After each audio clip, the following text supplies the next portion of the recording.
Okay, hello everybody. We have Dr. Silvia Micheli. Is it Micheli or Micheli? It is Micheli. Thank you for pronouncing it correctly. Brilliant. Dr. Silvia Micheli is senior lecturer at the University of Queensland, where she teaches architectural and urban design. Silvia has exhibited her design research with installations at the Seoul Biennale of Architecture and Urbanism in both 2019 and 2021. I work for 2019, actually. Silvia pursues research-led teaching, liaising with international academic institutions and architectural firms in Hong Kong, Shanghai, Seoul, and Daejeon. Since 2019, Silvia is visiting professor at the School of Art and Design at the Guangdong University of Technology, China.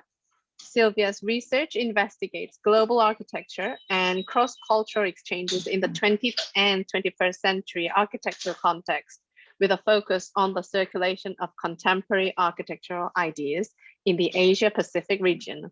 Sounds really interesting, isn't it? It's just the areas that we were really keen to find out. Thank you very much, Silvia, for allowing us to listen to you. And thank you for inviting me in this series. It looks really interesting and topical, and I'm very excited to bring our research into this venue. So thank you for today. Thank you. Okay, now I'll pass everything on to you. So please start. Welcome, Silvia.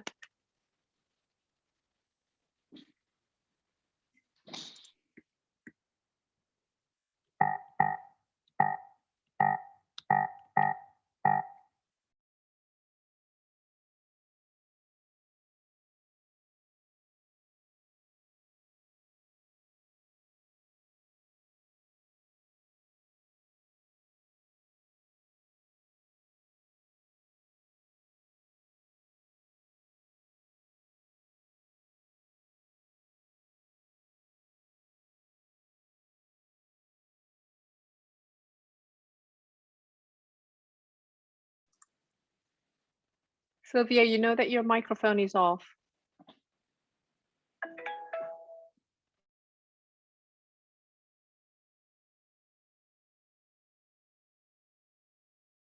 I can't hear you. Oh, yes, now it's.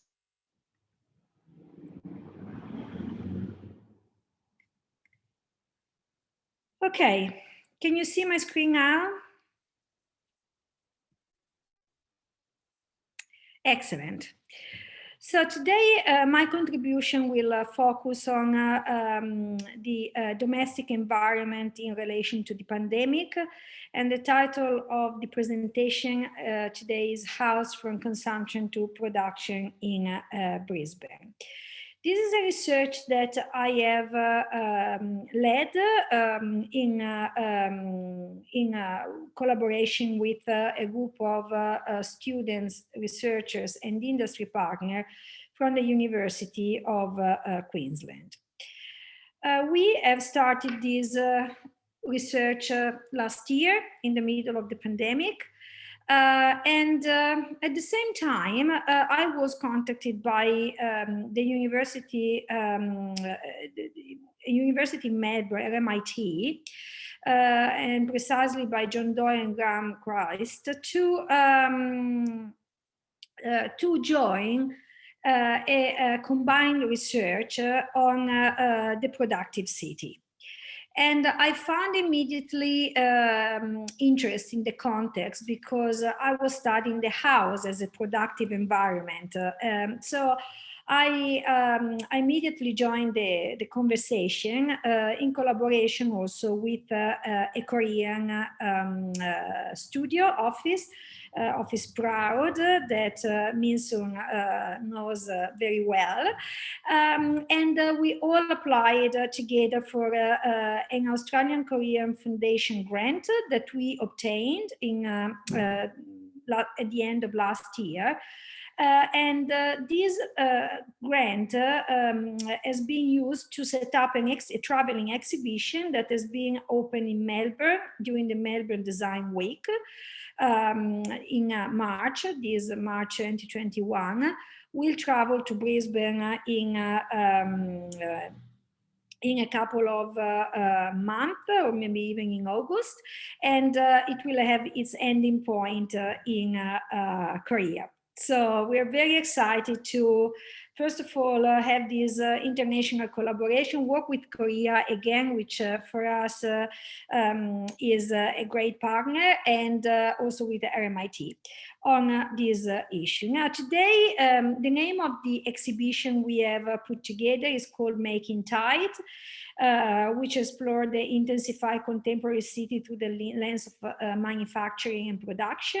And again, we have contributed bringing in a research based on residential architecture and its productive potential during the pandemic. Now, before I start it all, I believe, so you can tell me, that providing a snapshot of the Brisbane suburban house and context, some regional context, would be very useful for our audience, given the fact that we're talking quite about a quite specific region of not just Australia, but a specific region of Australia. So this is a map of Australia that shows the degree of urbanization of the country. And as you can see, the degree of urbanization is quite low compared to the size of the country, and concentrated mainly along the coast, the east coast of Australia. So we have, can you see my cursor? Yes, we can see this slide that signals the urban environments along the coast. So we have Brisbane, the Gold Coast, Sydney, Canberra, Melbourne, Adelaide, a big center on the other coast in Perth, Hobart, and a little presence on the north, which is Darwin. Now, more than 75% of urbanization in Australia is concentrated in cities, and in these very cities. Now, this is a more like a graphic map that tells you about the names of the cities and their concentration. There is also a projection of growth, population growth in the next 30 years. As you can see, the majority of population is concentrated in Sydney and Melbourne. There is a third spot in Southeast Queensland, which is at the focus of today's lecture. And this includes Brisbane and the Gold Coast, and then Perth, Adelaide, and Darwin. So pretty few big centers. Again, this is the region of our interest today is Queensland. It's a state in Australia whose capital city is Brisbane, which is the city we live and operate from. Is a region and a city that are very well connected with the Pacific, Indonesia, Papua New Guinea, Solomon Island, Vanuatu, and Caledonia, and of course New Zealand, and with profound economic and cultural ties. Now, just to give you an idea of how singular Australia is when it comes down to urban structure, this is the population of our cities in Queensland. So we have Brisbane with an average of 2 million people, including the inner city and suburbs. Then we have the Gold Coast on the border with New South Wales and the Sunshine Coast, and these three cities create a conurbation that is the most urban area of the region. And suddenly the number drops down to 167,000 people for Townsville, Cairns, and then down very quickly to very small populations. So we live in a capital city, which is quite substantial, but very, very isolated. Okay, so quite different scenario from the one you're used to. Brisbane is a quite new city, given the recent history of Australia. It's a city that has been developed along the Brisbane River. So there is this big piece of natural infrastructure that really characterizes the city, which has a quite generic CBD, as you can see, and a very broad, vast suburb all around. This is a shot from the very center of the city on the south bank of the river. It's a quite unique piece of recreational infrastructure, which is a swimming pool that recreates a beach in the middle of the city. It's completely free and opens every day, all days of the year, and at any time of the day and night. So it's quite a unique feature of the city, of which the city is quite proud. And also, in a way, shows immediately the spirit of the city, which is a city, Brisbane, that relies heavily on the coast, and whose life is very beach oriented. So there is a lot of back and forth from the beaches during almost all the year round, being that Brisbane is a subtropical city, and we have a quite long summer, I would say, and a lot of outdoor life, both at domestic and urban level. Now, this is a shot that, to me, better than anyone else, any other else, explains the character of the city. So in the background, you can see the CBD, which I was saying is quite generic. You can see that, you can tell from this view. Then in the middle ground, we have this very substantial suburb, residential suburb. And in the foreground, you see this very thick, lush subtropical vegetation, which is quite characteristic of the city. So in this, now reflecting back on the middle ground, which is the suburb, you can see that although in structure, the suburbs of Brisbane are quite basic, again, is a succession of detached houses connected by streets. So it's the classic definition of a suburban area. This vegetation, which is quite pervasive, gives a different look and a different experience to what we are used to think of an average suburb. Now, another aspect is the size of the houses. This is an infographic that I have found, and I think it's quite telling of the uniqueness of Australia. So it's a comparative study about the size of the houses around the world, with cases from Asia, Hong Kong, and China, and Japan, and then from Europe, and with Italy, Spain, Greece, and France, and UK, Canada, and then the United States. And you can see that the size of the house in Australia even exceeds the one in the States. So this is quite interesting because it tells you about the dimension of the exceptionally generous dimension of the Australian houses.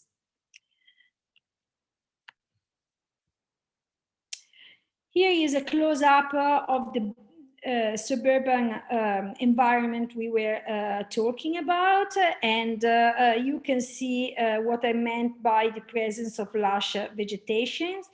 The houses are embedded in this beautiful pre-existing landscape, and I would dare to say that a good portion of these trees and bushes are quite original, making these suburbs not just a succession of houses, but also a succession of gardens, which are the backyards of the houses. So when we think of the house of the Australian house, we inevitably link it to the presence of a backyard, which is a tremendous resource for the household of each property. Okay, so this is very important, the backyard as a resource for the household. Now let's spend a few words about the typology of the main kind of house that characterizes Brisbane. The traditional typology, residential typology of Brisbane is a Queenslander, is so-called Queenslander, is the house built by timber and with a roof, a tin roof, and which usually sits on posts. And this is quite interesting because it tells you of the very cheap nature of the house. The house is really cheaply done. It comes from the colonial period, and it tells about the quickness and the in which these houses were first built from very cheap and easy to put together materials. Now, this is an historical example, very well kept. This is a more simple one, but still you can recognize the main elements. So the tin roof, the timber structure. Here we can see clearly the veranda, which is that beautiful space that sits between the interiors and the garden, and really creates that nice transition between indoor and outdoor, allowing for cross ventilation. Now, the reason why all these houses are lifted up on these stumps is that Brisbane floods periodically, and when it does, it can flood very, very badly. So the city suffers from very substantial flooding moments, and that's how the population has responded to these calamities. Now, the Queenslander since the 1970s has been object of the attention of architects, you can imagine, given its particular structure. So a very fragile timber box, lift up, and with a huge backyard in the back. So many of them have been either pushed up and built under, or being extruded in the backyard, which is the case of this image. This is a case of a very famous house in Brisbane, the HH House, whose extension has been designed by the local office, Donovan Hill. And you can see, I show you just a couple of examples, how the backyard is being used to expand the house and provide an extra space to enhance the potential of the house. That means that the house in Australia is not just a place where to sleep and eat and do the basic activities that of a family.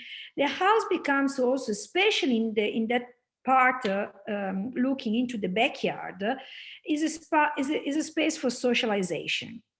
So this is a very important difference between European and Asian houses and Australian houses. So I'm from Italy originally, and when I came here, I was quite impressed by how many activities are carried out in the house in Australia. So for instance, swimming pools. There is an amazing number of private swimming pools in the suburbs of Brisbane.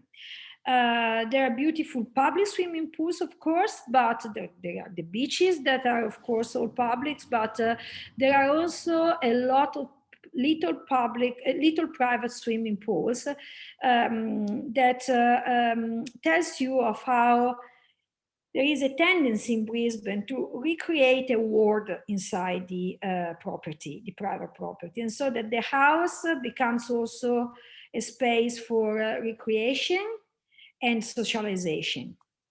Here is another case where the house has got this big patio. Again, another feature of these houses. And very often families used to invite over friends for the weekend, and with the kids running around, them having barbecues, and basically recreating the same idea of a gathering at the restaurant, but in their own house.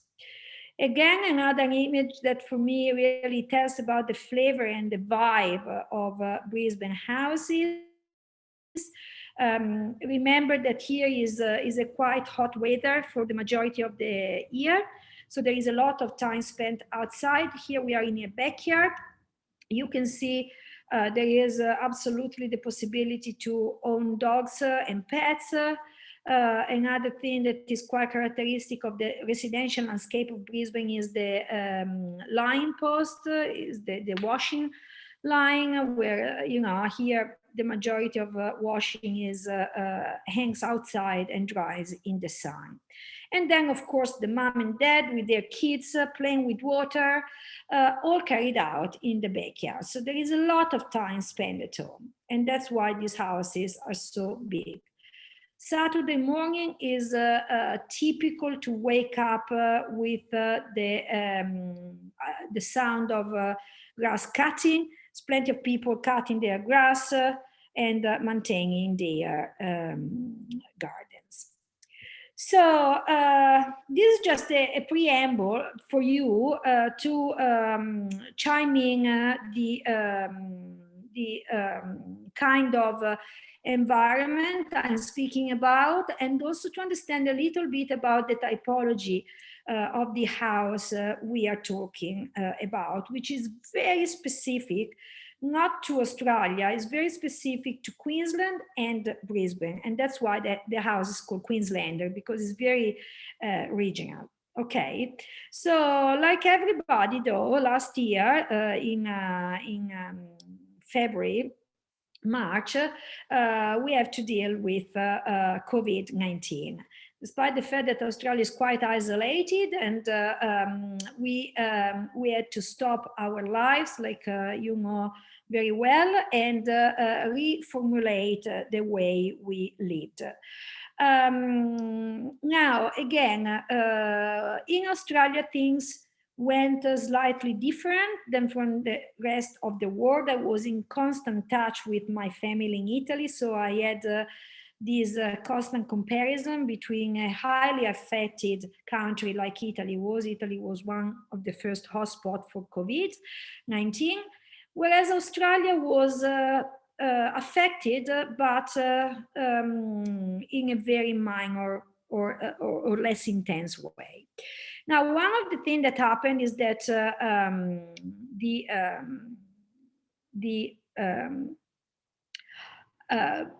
border closed. So that tells you about the level of double isolation we were in.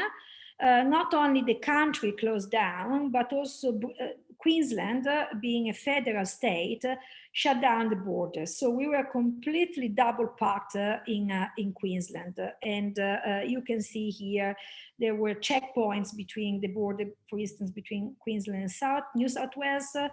And in order to cross the border, we needed to have a pass. As a precaution, also the beach were closed, so there was no access, despite we have a huge amount of natural environment, in fact predominant here. We couldn't have access to main beach, which were seen as potential places for gathering. And of course, in that, all the activities and public and private activities were shut down. Also, the city was quite inaccessible. So what happens is that, in going through the period of testing and trying to contain the virus, the house became our world, as for everybody. But with a substantial difference that whereas elsewhere, the house became a sort of prison, because of the small dimension. In Australia, because of our generous sizes of the house, we were somehow confined in an oasis, right? With generous space indoor, with backyards in the back, with lush vegetation. In the best cases, even with swimming pools. So you can imagine the difference between living, experiencing COVID here and experiencing COVID, I assume also in Seoul. And I've been working with my colleagues on this exhibition, and I've seen how different the vibe and the mood was in that period. So in that period, what happened is that the house really became our little world. This is a fun image of a cartoon that is called Bluey, and is designed in Brisbane and is set in Brisbane. So if you want to have a flavor of the life here, you can Google Bluey, B-L-U-E-Y, and is the story of this family of dogs, and their house, and basically all the life revolves around the house and the backyard as a veranda, as spaces for interaction. So during the COVID, although everything was shut, we were still given the freedom to walk around, and the community became our world. That was for us a drastic change, because Australians are renowned to be global trotters, and always have that tendency to travel internationally in order to connect with the rest of the world. And all of a sudden we were shut down in our country, in our state, and in our communities. So the community became all of a sudden our reference and our world. So there was a lot of walking, because walking was encouraged in being an activity to stay fit and to keep mental balance. And that came with two benefits. On the one side, there was this attention on the community, but at the same time, there was a lot of things coming up and popping up in the community that before either I had overlooked because I was too busy in traveling internationally or interstate, and second, perhaps because people were confined in the community, they needed to find a different way of living, right? So this is along the trajectory that every day I did taking my daughter to kindy, which is a 20-minute walks in the community. And this is a guy, a person who lives in one of the main street, a community street, and he thought to do a garage sale, which is quite substantial. So garage sales in Australia are pretty common. You have a garage or underneath of the house, which we understand is a sort of ambiguous space where accumulate things that you no longer use. And once every so often, you bring everything out on the footpath and you sell it for very few dollars. And people passing by usually stop with their car, stop and purchase something that they were not thinking of, but look interesting. Now, this image for me was, this scene for me was quite familiar, and I would have ignored in other times. But then I understood the great potential of the house as a place to set up activities. Now you can see that this garage sale is arranged on the fence of the house, of this little block of residential block. And you can see how this activity of exchange or sale occur on that ambiguous edge that is the fence, right? Between the private and the public. It's a sort of semi-public moment. So this is the very inception of our research. The fence as a new interface. During COVID, the fence became all of a sudden from an element that is always overlooked. In fact, as you heard in this snapshot of Brisbane and the residential architecture of Brisbane, I've never talked about fence. It's all about the Queenslander and the backyard, right? That is how we study our houses at uni, how we present them, how we analyze them.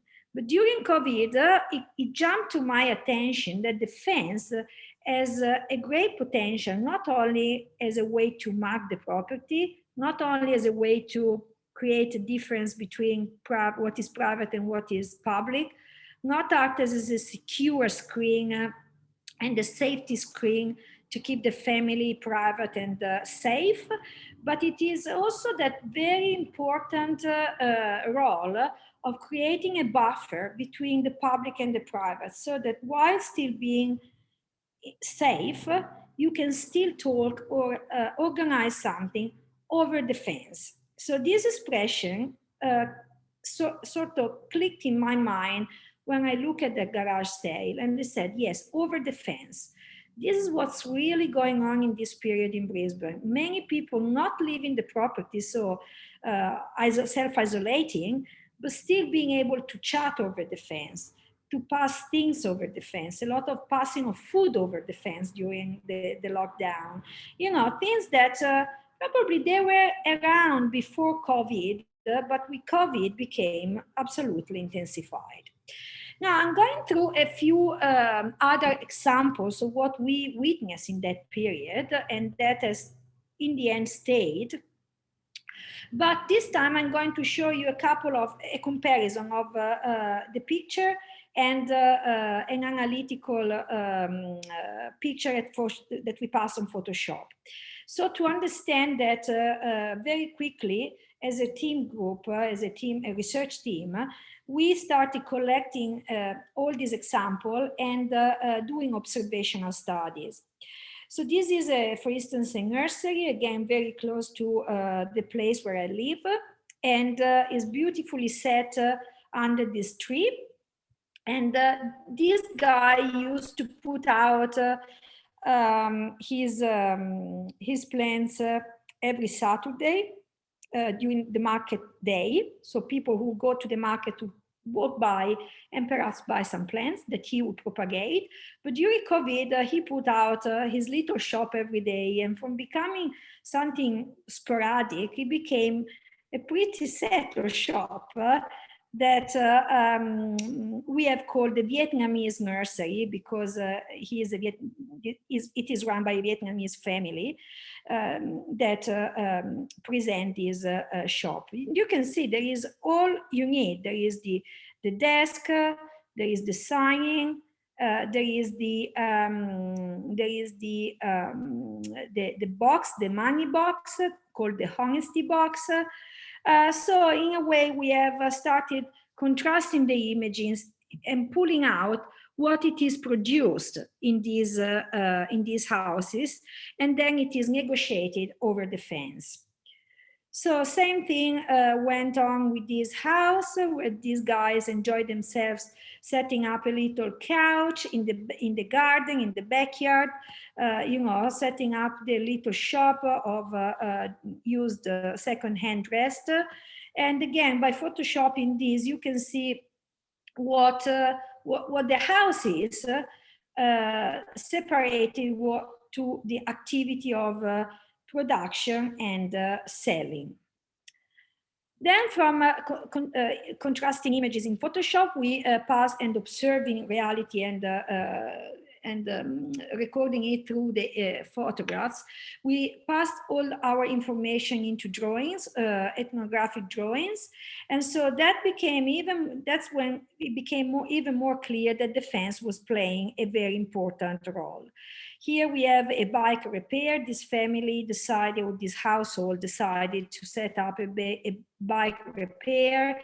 You can see the place to put the bike, to park the bike, the tools to fix the bikes, and in the driveway there is a little sort of shop where people can exchange old bikes and repair them. This is what we have called the plastic man. So this guy collects and recycles plastics. And again, this is perhaps amongst all the best example to understand the potential of the fence. So what this guy does is he collects all the plastic left on the footpath at his house. Then he separates, he divides the typologies of plastic, and his project is to start melting them down and recycling into new objects to then be sold. Now, what this redrawing shows is that you can see that in the middle we have our fencing system. So again, it happens all over the fence, or through the fence in this case. There is a lot of activity of collection on one side of the fence, and there is a lot of production of recycling and production of plastic on the other. So what worked very well during COVID is that people could leave independently the plastic on the public side of the fence and then disappear. And then the people from the household come out, collect the stuff, bring it in, and proceed with their working. And here is perhaps the last example. It's a plant for sale shop. It's again a little nursery. There is even a little fridge where people could leave something to eat for those who were in difficulties. And so they set up a sort of little grocery shop. Now, all of these intensified during COVID, but I think it's important to acknowledge that in Brisbane, once a year, every suburb, every neighborhood has what is called here curbside. It's when you as the owner of the house are allowed to bring all your stuff that you don't use outside your house, park it there, and let people come and collect if they think that they can reuse what you have left. So it's a sort of a preamble to the garage sale. With the garage sale, you can price things and sell them. With the curbside, you just leave them there. And if within a week or so, nobody collects them, the council will come and collect everything and bring that to the dump and the landfill. Okay, so it's a way to clean up the city, but at the same time share what you have before just going to the waste. So this could be an activity, in my opinion, that has somehow allowed for, again, considering the footpath and the fence as a place where things can happen and exchange can occur. Here's another, so you can see some pillows, some containers, chest of drawers, things that can be easily reused by other families. Now, this is a graphic panel that we have designed and put together to explain, how we were proceeding with our research and our understanding of the house during the pandemic. So the title of our research is called House from Consumption to Production. So the idea, as you now have understood, is to understand how the house can go from a place of just consumption, as we are used to. We used to be families, going to the shop, spending our money in the shop, consuming at home, going to work, and so on and so forth. Whereas during COVID, because everybody was at home, and everybody had much more time in their hands, especially at the beginning of the process of the lockdown, the house got converted into a space of production where people were storing materials, and everybody sort of brought out their skills. So there has been a lot of pottery construction, a lot of working with clay and producing pots and kitchenware, a lot of, as I said, cooking, recycling of books, nursery activity, as we have seen. So a lot of different activities that have concentrated and resulted in production. So this for us has got also it's not just an observational exercise that look at social behavior, but also has revealed the potential of the house as a place of production, but also the political potential of changing the nature of the household from a place of consumption to a place of production, so that this neighborhood, like mine, have relied much less on big shopping malls and have been relying much more on local production. So this process has really shown how community can become a place for production, and we don't need necessarily to depend on big chains, but we can develop a different model where the house can become something else and something more than just a place for our family life, and consumption. So this was a very key point for us. So just, considering these two levels of the typological potential, but also of the political and economical potential of this phenomenon. Now, let's go and see what we understand as a productive house and how we think that what we have been observing as a phenomenon of quite impromptu and informal can become formalized. So this is a project on which I and my colleagues have been working on. So we have worked on designing this extension to this Queenslander, which is actually the building I'm sitting in at the moment, and you can see my background. Again, a very typical suburban house, Queenslander on stems, a big timber box, a big undercroft of the house completely empty, a tiny backyard, but still a backyard, and a quite long fence. Again, being fence always overlooked, but with a great potential.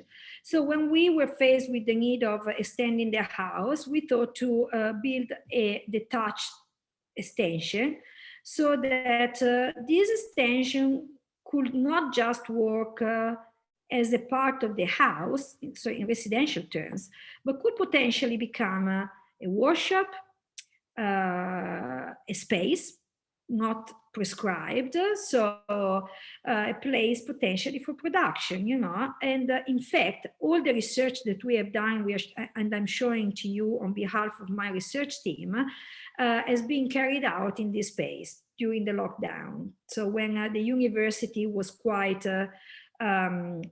empty and there was not much enthusiasm about having two big crowds at the university, so we set up our little think tank here in the tower. So this worked very well, and also we created this completely openable corner with the possibility in the future to create a much more permeable connection with the public realm. And you can see here the gate is open and the footpath is there. But also we thought that leaving some leftover of the garden and using them potentially for some productive activity. Now, we have taken this example because it's already a piece of research we started, and we thought it would work very well to explain our idea and to represent them at the exhibition Making Tight that I presented at the very beginning of this intervention. So what we did, we muted or ghosted the Queenslander, which is the actual place of the living, the house where the family lives and sleeps and eats. And we have tried to understand what all these leftover spaces, or what is usually understood as a leftover, the front yard, the side yard, the underneath of the house, and the backyard with the platform of the tower, could become potential, how they could serve potentially the productive side of the residential property. And especially working on the fence and on the fencing system. So reconsidering it not just as a quite basic static piece of the garden, but as an active buffer between the house and the street. So as you can see, we have built the house in fiberglass, so panels of fiberglass to really keep it simple and secondary. And we have used the timber to recreate the feeling of the fencing. Usually fences in Brisbane are all, majority of them built in timber. And then we have 3D printed in orange tools that are quite abstract and could be thought as pots, as containers, bottles, tables for productive activities, right? And so we have elaborated a set of solutions for each part of the fence, so that each part could become a part of this productive system. So remember the image that I showed about the different moment of the productive activity of the house, activities of the house. So one is storing materials. So for instance, we have redesigned the driveway as a potential area where materials are dropped and stored. And then the underneath of the house as the place where the production is carried out. And then the fencing as a place to sell and exchange. So basically as the shop of this chain. All the solutions here are sketched out, so it's not yet the final architectural form we think of. Is much more schematic, and in fact it shows the strategy we have in mind, which is the step just before the actual formalization into the design solution. Okay. So this is the overall model at the end of our 2 weeks modeling in the workshop. We have 1, 2, 3, 4, 5, 6, and then on the side 7 solution that we have tested out. So for instance, this is one of our favorite, which is the corner that we have been converting into a little display, like it was a showcase, so that people can see the products of the produced in the laboratory and workshop. And then there is a little box, which is this one, that can be open from inside and outside, so from the garden and the street. And the objects can be put in the box, closed from inside, open from the other side, and taken away. And this is again when the pandemic is in the scenario the pandemic is on, and social distancing needs to be respected. So this is a way again to talk over the fence, but still with that degree of security that is requested. So this is another view where you see we have put steps so that you can go and walk on the top and then step down and leave to the fence the idea of walking as a buffer. Now, this is another strategy that we thought that the fence itself could become, or a portion of it could become a moving part that can be lifted up, and goods and materials can be just passed by under the fence, so not just over the fence but under the fence, which is something that is worth exploration. In that, again, given the length of these fences, this is quite a nice way of creating a dynamism of that element. So once the fence is up, you can also see part of the workshop, and that means also more visual connection between the street and the house. And this is the beautiful space of under the house I was talking, very much underutilized at the present. But you know, while thinking of the productive potential of the house, that space could become absolutely an important and crucial place of production. And for instance, this is where people usually put their wheel. When they do pottery, the wheel goes under the house and they set up their studio or art studio, whatever studio they are thinking of under the house. And these posts are characterizing the space.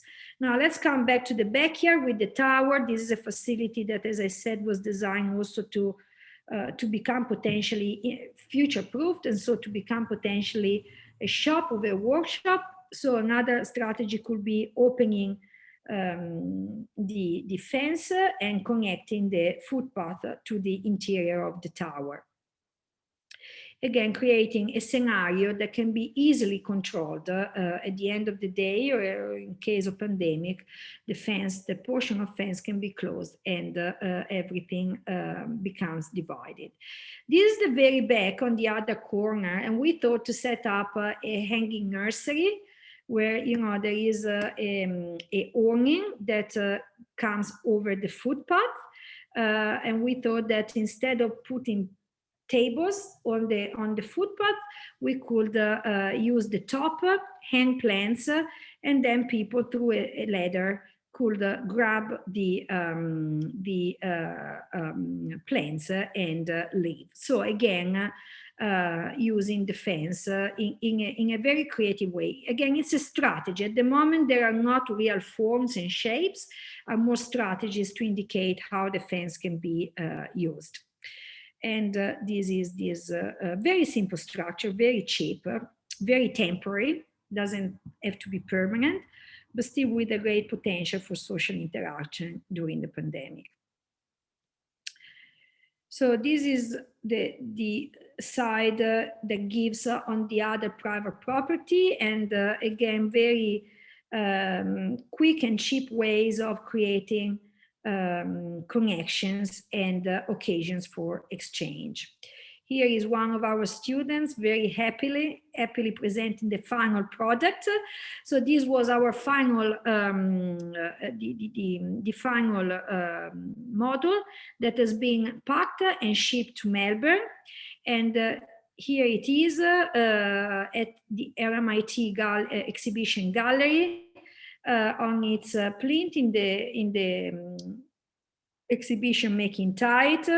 So in the foreground, we have the plinth designed by our Korean partners, Proud, Dongwoo and Raphael, who have been investigating the productive city from an urban point of view. In the middle ground, we have the model of and the stand of our RMIT partners who have been studying the productive city from a regional point of view. And in the background of this image, we have our plinth with our residential component. So on one side of the table, we have put our research with our drawings, again, house from consumption to production. And on the other side, our graphic panel that explains how we understand the productive potential of the house, and our model that now you know very, very well with, again, different points of view. Thank you. Thank you. That was wonderful. Lovely, lovely projects and little corners around the houses. Can you hear me? Yes, sorry. Yes, it was lovely. Thank you very much. I mean, quite lovely models as well, and lots of very creative and small, lovely corners that, you really don't get to think about normally. It was amazing. Thank you very much. So